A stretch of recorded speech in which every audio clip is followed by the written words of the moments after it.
이건 18년 1월 미국 남부 노스캐롤라이나 주에 있는 살로트강 습지공원에서 찍힌 모습으로 당시 이 지역에 며칠에 걸쳐 한파가 지속돼 악어가 살던 늦지마자 얼어버렸다고 하는데요. 그런데 여기를 자세히 보시면 꽁꽁한 강 위에 동물의 주둥이 같은 게 튀어나와 있는 걸 볼 수 있는데 얼어 죽은 악어인가? 라는 생각이 들며 얼른 얼음 깨줘야 되는 거 아니야? 라는 생각이 드는데 사실 굳이 건들지 않아도 된다고 해요. 뭐야? 이미 늦은 거야? 그 이유는 이걸 깨보면 알 수 있는데요. 저희는 지금 얼어 죽은 악어를 보고 있습니다. 아무래도 얼어 죽어서인지 썩지는 않은 것.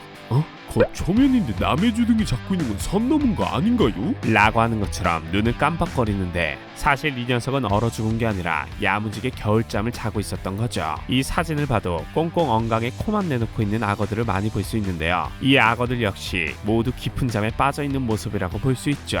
육지에 나와 있으면 햇빛도 받을 수 있지 않나? 라는 생각이 드는데 이 모습은 악어가 무려 지구상에서 2억 년 동안 살아남을 수 있었던 비결이라고 할 수 있죠. 우선 공기는 자유롭게 순환하면서 온도가 계속 변하는 특징을 갖고 있는데 이에 비해 액체인 물은 순환 속도가 느리고 온도가 내려갈 때에도 천천히 낮아진다고 해요. 또 물 표면에만 얼음이 얼었다면 이 얼음이 외부의 차가운 공기를 어느 정도 막아주기 때문에 이럴 땐 오히려 물밖보다 물속이 따뜻하다고 합니다. 그래도 겨울이 됐다고 바로 물속으로 들어가는 게 아니라 기온이 영상일 때는 비교적 따뜻한 땅 밑 진흙에 파고들어 추위를 견디지만 와, 이 정도면 이제 물속이 더 따뜻하겠는데? 싶은 순간이 오면 얕은 물에 몸을 담그고 다시 날이 풀릴 때까지 겨울잠을 잔다고 해요. 그런데 악어는 체온을 일정하게 유지하는 능력이 없는 변온동물이라 기온이 내려가면 신진대사가 느려지면서 점차 먹이를 먹는 양이 줄어들고 움직임도 줄어들게 되는데요. 하지만 아무리 호흡이 느려졌다고 해도 아가미가 없다 보니 물속에서는 숨을 쉴 수 없어 콧구멍만큼은 좀 시리더라도 물 밖으로 내놓아야 하는데 이 때문에 꽁꽁 언 물에 주둥이가 박힌 채 미동도 하지 않는 모습이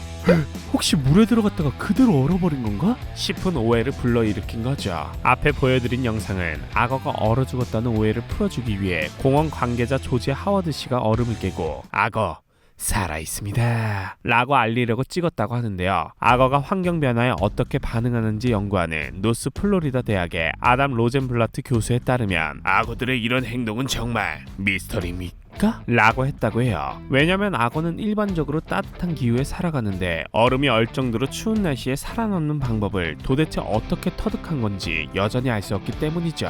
본능인가? 싶지만 그것도 아닌 것 같은 게 1990년에는 새끼 악어가 얼음에 얼기 전에 미리 코를 내놓아야 한다는 사실을 아직 터득하지 못했는지 물속에서 얼음을 뚫고 나오려고 주둥이로 얼음을 쾅쾅 두드리고 있는 모습이 목격된 적도 있다고 하네요. 아무튼 별 감정 없이 닥치는 대로 먹이나 잡아먹을 것 같았던 악어가 머리를 써서 추위를 견딘다는 게 신기한 것 같은데 하지만 이런 전략도 극심한 추위 앞에서는 장사가 없는 게 1982년에는 한파가 3일 넘게 지속되자 물속에서 버티다가 결국 얼어 죽은 악어가 발견되기도 했다고 해요. 최근에 기후위기로 악어들의 서식지에 이상한파가 나타나는 일이 많아졌다고 하는데 부디 악어들이 얼어 죽지 않고 따뜻한 계절을 다시 맞이할 수 있었으면 좋겠습니다. 오늘은 강추위의 꽁꽁한 강물 속에서 숨쉰 채 발견된 악어에 대해 알아보았습니다. 오늘 코코브라가 준비한 이야기는 여기까지였습니다. 재밌게 보셨다면 구독과 좋아요 부탁드립니다.